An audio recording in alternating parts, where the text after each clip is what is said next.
If you want to get really good at mixing really fast, then you have to have outside professional feedback, get someone's ears on your mix who is ahead of you to tell you how to improve it. And you can make some pretty amazing progress. I'm going to show you a couple of members that I've been working with personally inside of my Syndicate Mastermind group, just to show you exactly how powerful this kind of feedback is and how much of a dramatic change someone can have in their mixing skills and in their mix quality in a very short period of time. Let me give you the first example here. So this is from one of our Syndicate members named Seth. And this is not a heavy example. This is more of like a mellow pop rock tune. Let me play you the original song. Hazel eyes, you like mine. Stupid jokes you said you liked. Skip ahead a bit.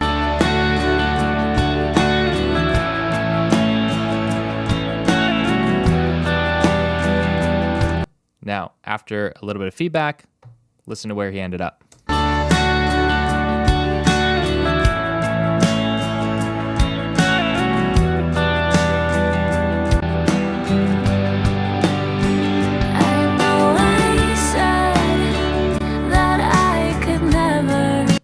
Pretty awesome. And you like my hazel eyes, you like my stupid jokes you said you liked me.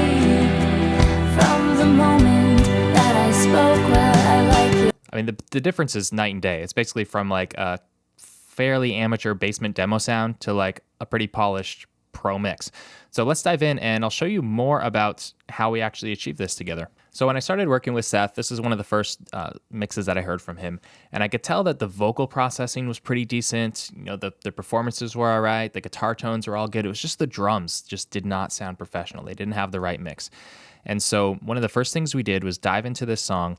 And I asked him to send me a stem of just all the vocals, guitars, and bass all together, but then the individual multi-tracks for the drums. We jumped on Zoom. I shared my screen and my audio. And here's the advice I gave him. So again, here's the stem.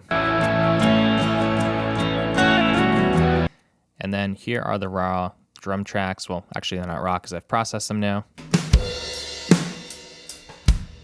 So if you remember just from a minute ago in the A-B example, it was just the drums just didn't really sound processed really. They just sounded really kind of roomy and boring and like they needed a ton of work. So that's what we did. I just basically walked him through, okay, dude, here's how I would process these drums. We started with the kick.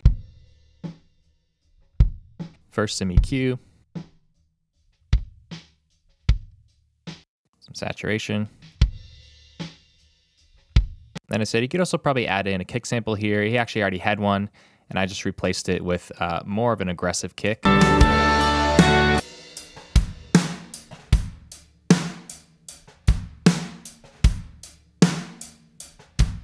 it a bit more punch. Then moving on to the snare.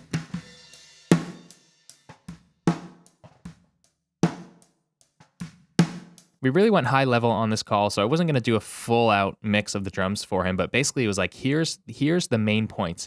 And one of the reasons that I love working with really members in all of our programs because they're just so serious and dedicated and they're action takers, but especially in Syndicate, you know, there's a certain bar you have to pass in order to even be accepted. And so I know that guys in that group especially, when I give them instructions of what to do, they're going to go do it and rapidly get results. So I went through this quickly with Seth. For example, I didn't go through my whole snare mixing chain. I just told him, look, you need to boost way more top end. You need to boost some bottom end, some mid-range maybe.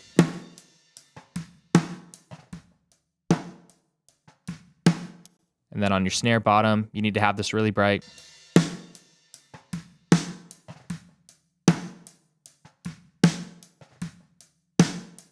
Then you can add a nice fat snare sample.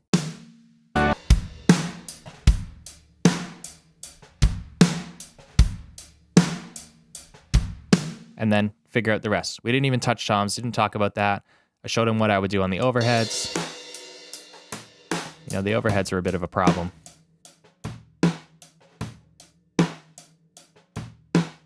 Not much cymbal, right? So I was like, look, dude, cut a bunch of low end.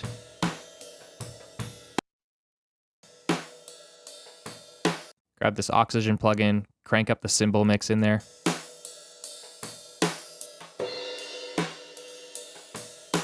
Little compression.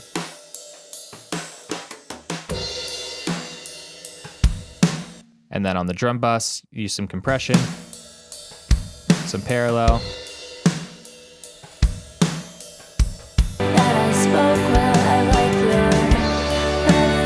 And that was basically 5-10 minutes going through that. Just kick, snare, overheads, drum bus compression. And then looking at the stem as well, I told him you need more mid-range, like 1K in that mix. Stupid jokes, you said you liked me from the moment. Vocals and guitar needed more of that mid-range. Stupid jokes, you said you liked me from the moment. So that was quick, 5-10 minutes, just explaining, okay, here's the basic overview of what you need to do. If you want to dig deeper into that, go into the course material and you can actually watch, more in depth of how I do these other parts of the signal chain and stuff. But basically, these are your marching orders. Like, go make it happen. And then he came back, a few weeks later. He had some other projects on the go, but came back a few weeks later with the updated mix, which I already played for you. And it was night and day, like absolutely amazing. And you like my hazel eyes, you like my stupid jokes, you said you liked me from the moment that I spoke well. Absolutely love that. Now I'm going to show you one more example, another member of Syndicate, where we did basically the same thing. And this time, well, let me play you his initial mix here.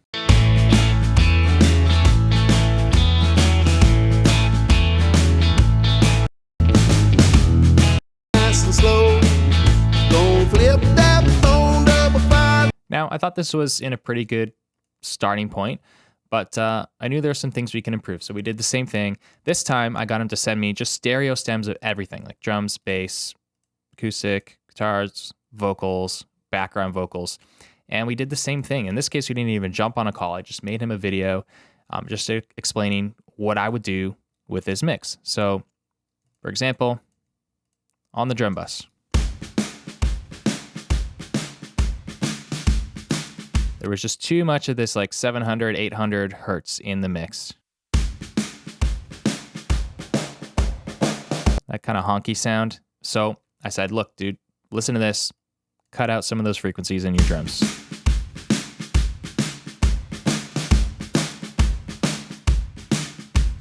And then I said, you got to push the compressor a little harder on the drums as well.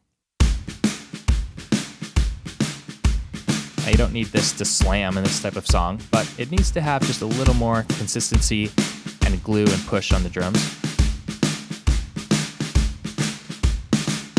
So now those snare hits don't really jump out of the mix in a weird way.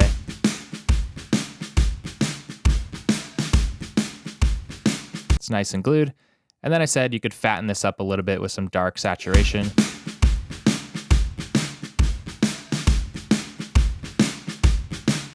And then there were certain parts later in the song where there were some crashes that were just really extra honky in the mid-range. So I said for those cymbals specifically, you want to drop that out. Like that. You can hear that difference there.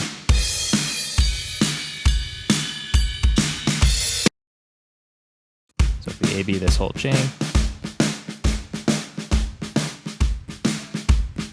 So that's not a massive transformation, not really like the other one with Seth.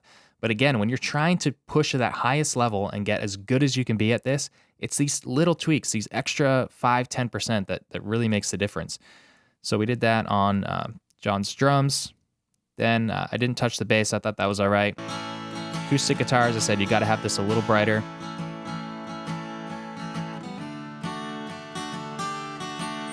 And just compress a little more, just to, again, same with the drums, just kind of glue it and really compact the guitars in a nice way.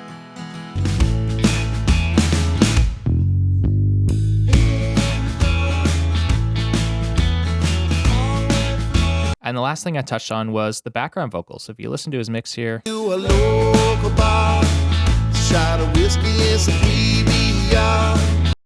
Background vocals were just a little bit too bright. So I just showed him where to cut here. Just to tuck in those background vocals a little more.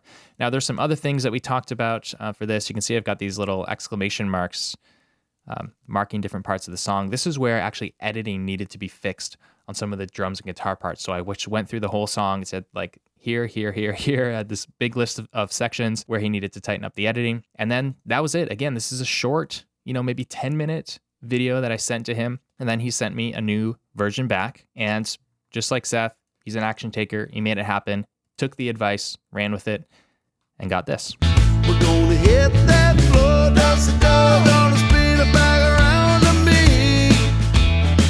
I don't know how far this goes when we start. Now, from that point, the mixing was pretty much bang on. There were a few editing points. We went back and forth like maybe 2 more times, and then the mix was done. So I just wanted to share that with you guys to inspire you, give you a few little tidbits of maybe what to listen for in your own mixes, and kind of see how I'm thinking about what I'm hearing and how I'm going about giving the advice to improve it. I think you can actually implement some of this stuff in your own work right now. And if you want to be a part of something like this where you get this type of professional feedback, well, my syndicate group, this is very limited. In fact, we don't really have any spots available for it right now. There's a wait list you could get on though. But in my pro production system program, which is for people who are maybe not quite as advanced yet, but they're looking to learn this and become masters and expert mixers and engineers, we do have space in that one. Again, it's called the Pro Production System. You can click link below. It's application only, but if you want to get into that and get professional ears and feedback on your mixes, make insane rapid progress like this, check it out at the link below. And if it looks good to you, send an application. All right, take care.